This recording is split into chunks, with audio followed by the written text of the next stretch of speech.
میں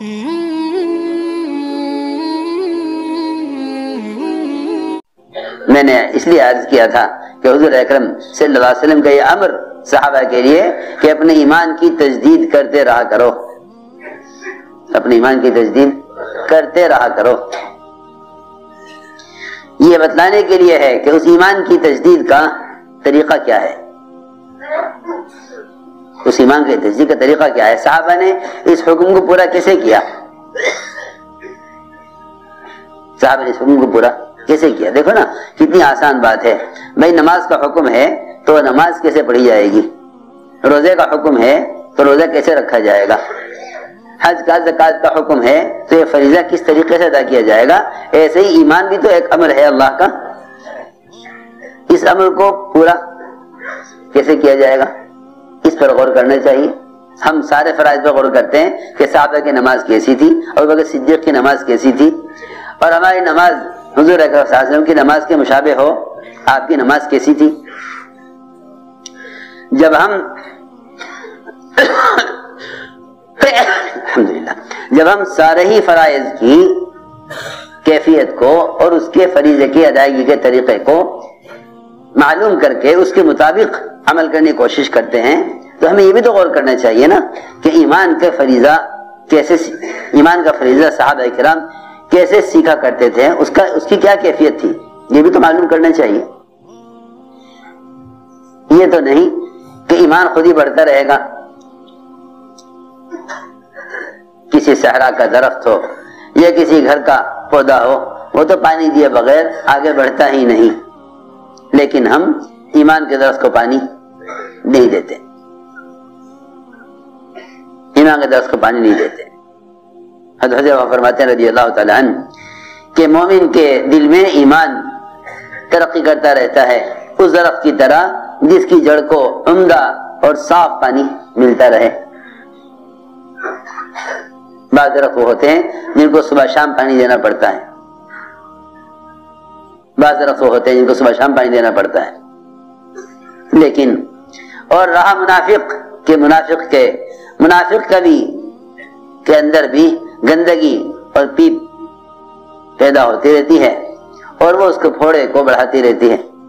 جیسے پھوڑا بڑھتا رہتا ہے اندر کی پیپ سے بڑا ہوتا رہتا ہے، ایسے ہی مومن کے دل میں ایمان صاف ستھری باتوں سے اور صاف ستھری فضا سے اس کے دل کے اندر ایمان درخت کی طرح بڑھتا رہتا ہے، جیسے منافق کا نفاق پھوڑے کی طرح بڑھتا رہتا ہے. میں نے اس لیے عرض کیا کہ ہمیں پہلے سمجھنا چاہیے کہ اللہ پر ایمان لانے کا حکم کیسے پورا ہو، اللہ پر ایمان لانے کا حکم کیسے پورا ہو، یہ بہت اہم بات ہے. اس کے لیے ہمارے گشت کا موضوع یہ ہے کہ لوگوں کو ان کے ماحول سے نکال کر مسجد کے ماحول میں لایا جائے.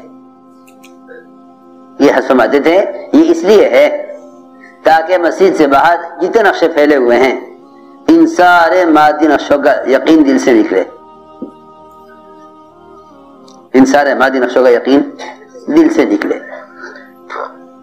یہ نہیں کہ تم مادی نقشوں میں ہی دعوت پہنچا کر آ جاؤ، نہیں، بلکہ بڑے کا یقین پیدا کرنے کے لیے انہیں بڑے کے گھر میں جمع کرنا پڑے گا. وزیر کی کوٹھی سے وزارت کا تاثر، صدر کی کوٹھی سے صدارت کا تاثر اگر پیدا ہو سکتا ہے تو پھر اللہ کے گھر سے اللہ کا تاثر کیوں نہیں پیدا ہوگا،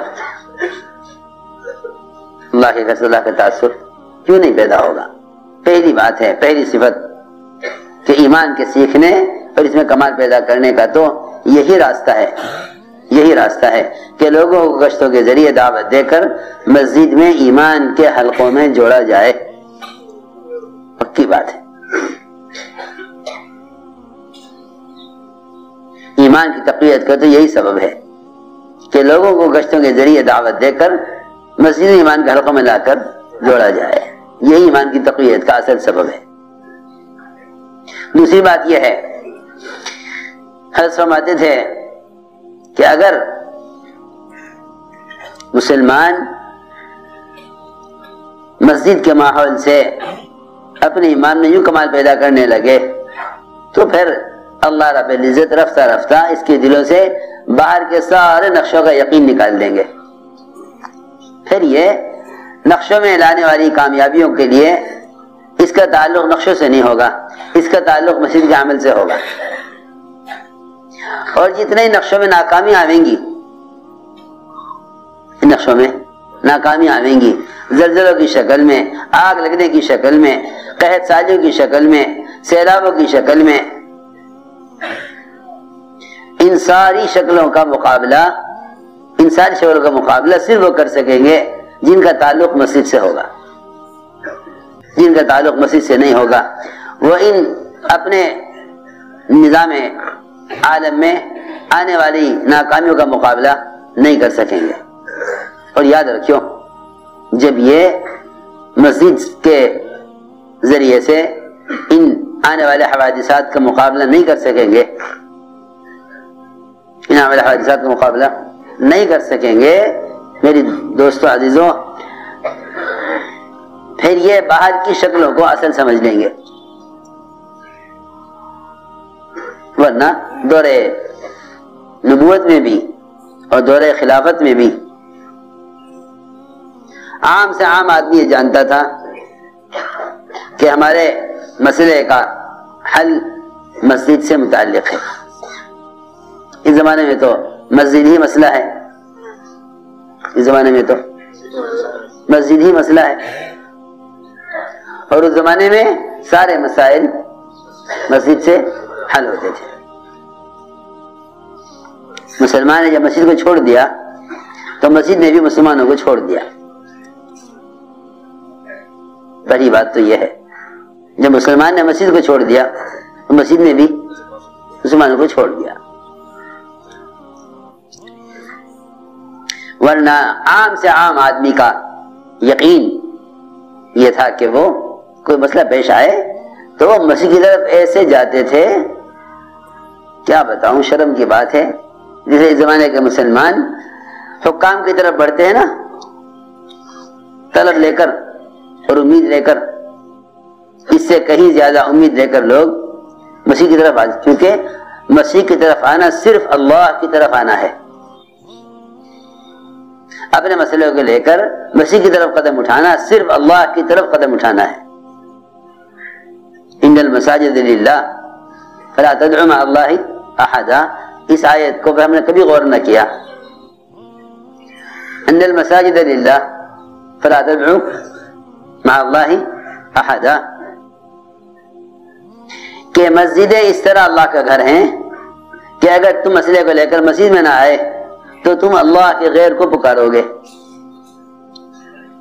تم اللہ کے غیر کو، اگر تم اپنے معاملے کو لے کر مسیح کی طرف نہ آئے تو تم کس کو پکارو گے؟